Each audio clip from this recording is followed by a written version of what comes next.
Hey everyone, welcome back to the channel. My name is Ryan and I'm a DaVinci Resolve certified trainer. But we're not talking about Resolve today. Actually, I'm talking about a different piece of software instead, DxO Photolab. And specifically, I want to talk about the process or the approach that I take to editing my still photography. I'm not really here to show off the photos. We're not talking about composition and framing and things like that. I want to just specifically explore the approach that I take to editing the photos and how I'm able to bring some look development techniques and, the eye of a colorist to the process.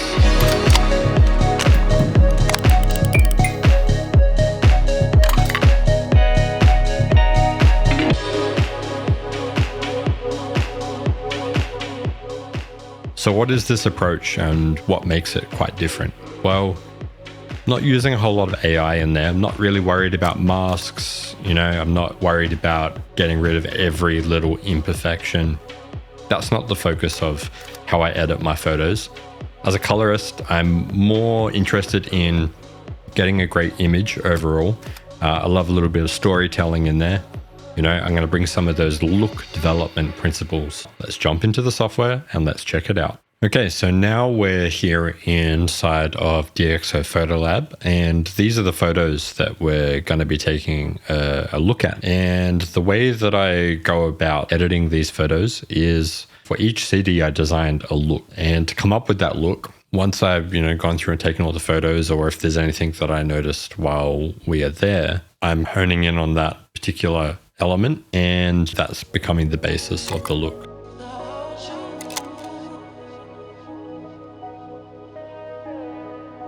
So for example, when we were in Porto, these beautiful blue tiles that are everywhere, they became my focus for the look. This is the way the image looked before. And then that's with the look in place. So we can see that I've really brought out the blue tones. And then here in this Lisbon shot, really nice red elements that I wanted to focus on. So again, this is before any adjustments. And then that's with the look in place. These reds actually look really fantastic. And then having the contrast of the blues in the sky there, look really good. So how do we go about actually putting this look together using the tools? And why is it that I use Photolab as opposed to something like Lightroom? Well, the first thing is kind of something about DxO themselves. They are a company that have a long history of testing lenses and testing sensors and things like that. So with Photolab, you are getting really exact correction modules for your cameras and your lenses. If I jump up here into the manage the DxO modules, here we're looking at the Sony cameras as an example. So, for example, I do have an A7 IV. And then once I click into the Sony A7 IV, you can see that they've tested it with lots of lenses, including a lot of lenses that are not actually native E-mount. So they're going through and they're testing to provide modules for, all of these different combinations. And it means that pretty much whatever camera and lens it is that you are choosing, you're going to be able to get a correction module, which is going to fix the distortion and maybe account for, the softness of a particular lens, or even the other way, correcting for something which is way too sharp. All of these photos were actually taken on a Micro Four Thirds camera. So this was actually taken with an OM5. Using a Micro Four Thirds camera does give it a particular kind of look. So you'll notice in a lot of these images, it's a very deep depth of field. And it's something that I really like for street photography, travel photography. I think it's really nice to be able to see a lot of things in focus as opposed to that kind of full frame, very blurry, shallow depth of field look, which, is good for certain things, but I don't think so much for this style. So let's come back to this Lisbon photo here, and we'll just explore some of the components that I use to actually build the look. So I don't know if this feature is necessarily unique to Photolab. I didn't actually see it anywhere else, but I'm sure other software's got something very similar. It's this color and black and white rendering option.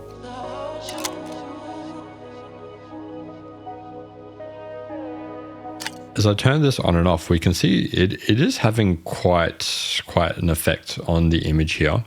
And that's because I've actually got this set to a color positive film.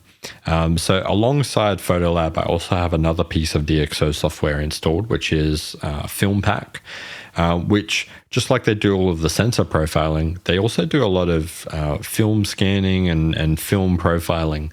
So you get those options in here when you do have Film Pack installed. But even if I didn't have Film Pack, and in fact for some of the looks that I created within these photos, you can also just choose this camera body option.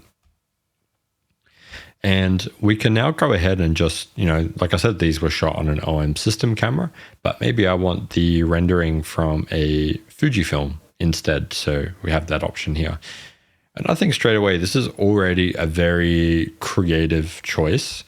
We have the option of, an intensity slider. So this is, going to introduce more or less of that particular look.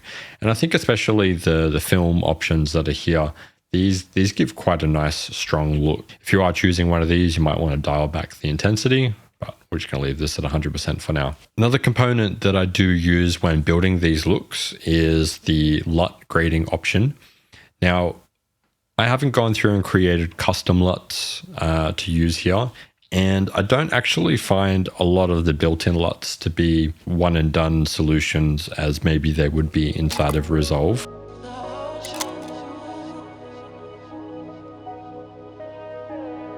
I think especially this old magazine, old Sicily, and the pastel shift are quite good. So I don't like the 100%. I don't really like the look that I'm getting here, but somewhere in the kind of 30s is usually quite nice. Another component that I am also introducing here is split toning. Basically, I'm introducing one color into the highlights, and I'm introducing a different color, usually a complementary color, into our shadows. The teal and orange look, as has proliferated YouTube and Hollywood, is a good example of split toning. I find a little bit of split toning goes a long way. So I'm generally selecting the custom option here, so I can choose the hue angle for both my highlights and my shadows. And then generally the intensity is turned down pretty low, just enough that I can start to see that influence, but not enough that it's looking something like this, which honestly looks pretty horrible. And same thing in the shadows. So just a little bit introduces a nice bit of color contrast. Now, depending on, the images that I'm working on, this HSL control, this allows you to just kind of work on individual channels. So if we want to introduce more or less saturation in those channels, we have those controls here. Very similar to in Resolve using the HSL curves in the curves panel. The final component of all of my looks is going to be film grain.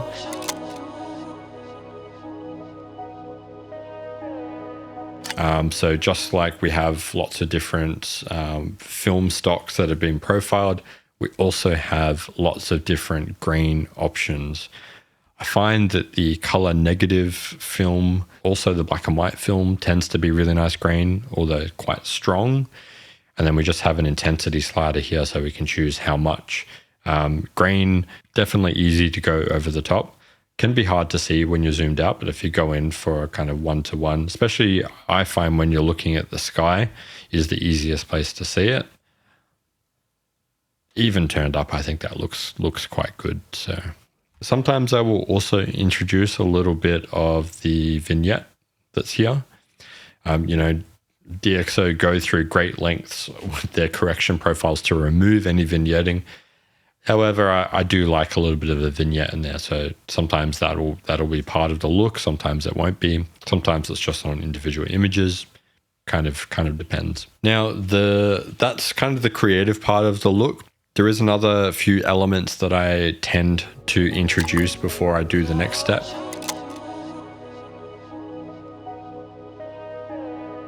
This is where we get more into the photo editing side of it. The exposure correction, I might make a small adjustment before I copy the settings across.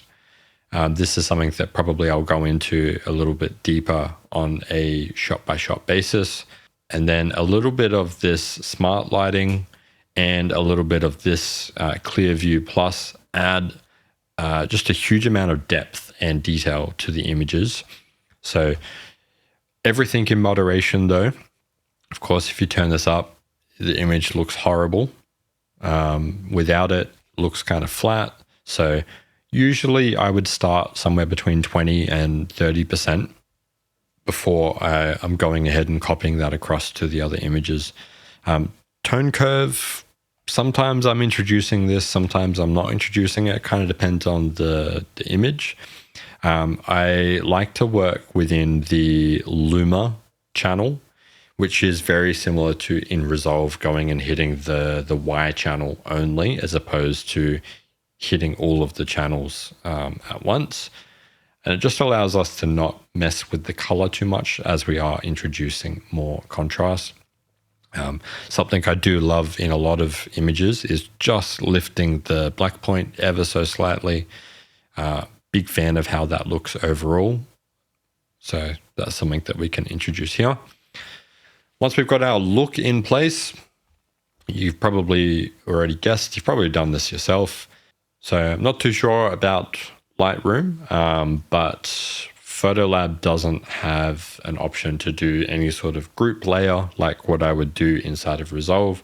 So the way that I'm copying that look across the photos is just to choose this copy correction settings, and then just selecting all of the photos that I want to be a part of that and going through and pasting selected corrections. That allows me to copy my look across. I could also choose to actually create a preset out of this. So new preset from image settings, and then go ahead and just apply that preset. And then of course I need to go through each photo and adjust things like exposure, maybe adjust the sharpness, definitely things like cropping and horizon, stuff like that. They will be adjusted on a shot-to-shot basis rather than be part of the overall look.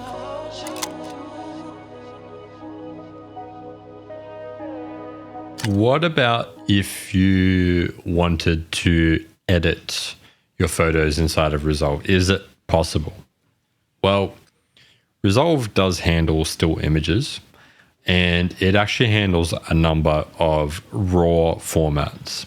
My OM system ORF raw files are not handled natively inside of Resolve. There is a workaround process where I can go and grab the Adobe RAW Converter and convert it into a DNG and then use some other tools. But honestly, I haven't found anything that I'm too happy with kind of working that way. I'm not really able to get the image that I want out of it.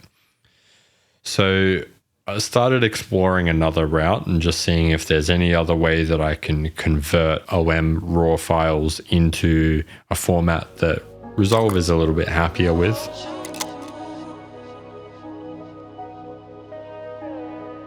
So this is our reference image.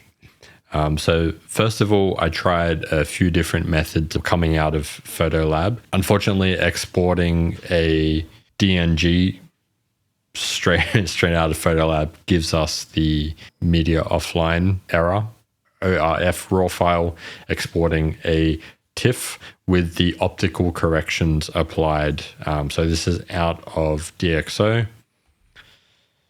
And I just tried a few different export options to see what would get me the best results. Now, I have applied Genesis to these to act as my conversion out to Rec 709. And I've actually just balanced each version using the controls inside of Genesis where available. So I've kind of got a pretty close result out of each of these. If I jump over into the color page, so you can see what's going on here. So I've just used the CST just to basically bring me over to DaVinci Wide Gamut, because that's what we're expecting here inside of Genesis. And this is taking us out to Rec 709. So I've just used the controls here the development controls, so you can see, how it's gone through. And I've actually just used the printer points to balance it. But pretty much, not able to get exactly the result that I want. If we compare this to, what we got out of Photolab, I'm still getting a pretty nice image, but it's not exactly what I want. And then I tried a couple of other tools which promised to give me a DaVinci wide gamut image. So I tried Film AI. It's actually exporting an ACES image, which of course we can interpret. I tried two different options here, and they gave me, a different look. If I jump over into, so basically here we're just using the ACES input option in Genesis. So we were getting a pretty flat image overall. And then this is the resulting image that I was able to get out of it. This one here, I just tried something different as well. And then finally, we have Color.io, which was able to also export some TIFFs. The interface and the options there are a little bit confusing. I didn't balance these ones, but there were different export options. And so, I exported a display P3, a DaVinci wide gamut, and there was two options there. But none of them are really giving me exactly the result that I want. So for me personally, I wouldn't edit my Olympus or my OM system RAW files inside of Resolve. I'm not able to come up with any sort of workflow. However, if you are a Sony shooter, then there are actually options for you.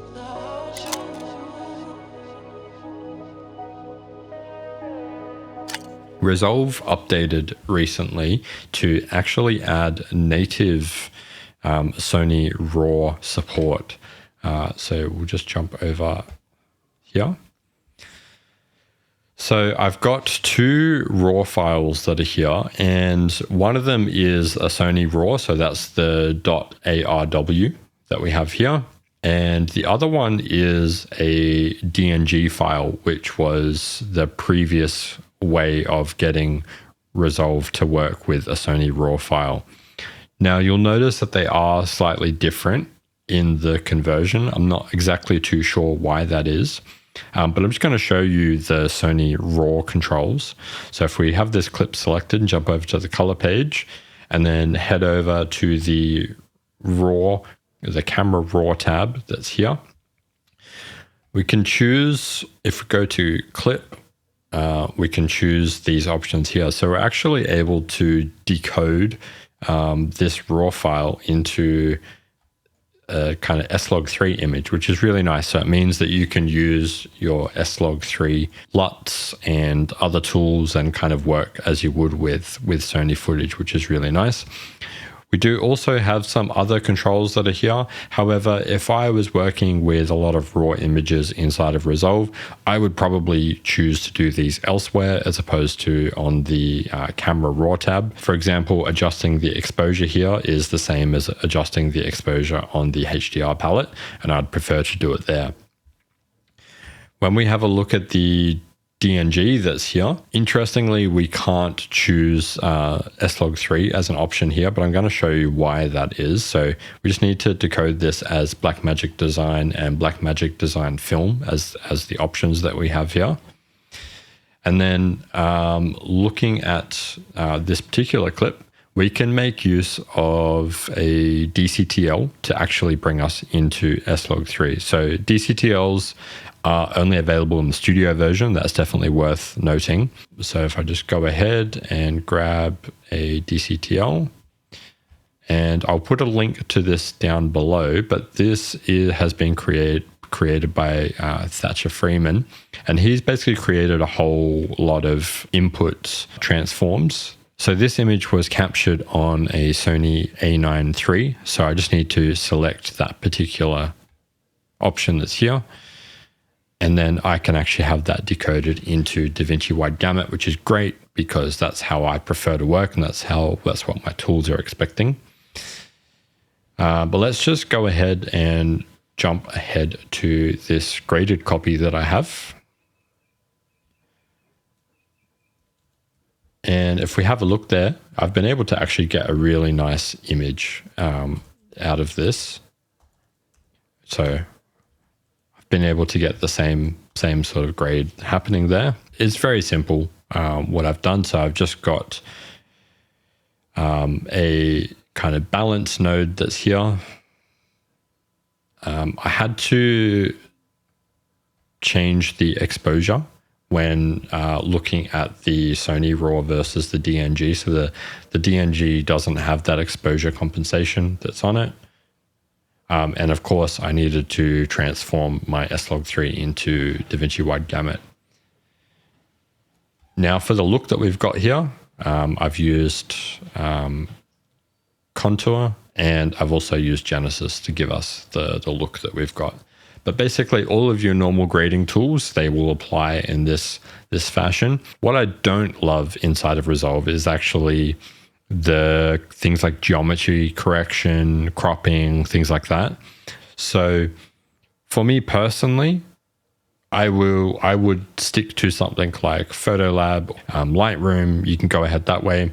But in terms of creating a look and tying together multiple images, Resolve is actually a really great tool for that. So even if you were to export JPEGs or TIFFs out of the other software and bring them in to apply the creative look on top of that, Resolve is definitely capable of doing that. Just keep in mind for your RAW files, it's going to depend on the camera that you shoot on. So Sony RAWs will work. You do have the option of converting to a DNG, and Resolve will read most of your DNGs there as well. But again, I would probably prefer stick to your photo editing. If you do have any questions about editing your photos inside of Resolve, please drop them in the comments or send me a message, or you can head over to colorbetween.com. That's it from me today. So once again, I'm Ryan. Hope that you got something out of today, and yeah, we'll see you next time.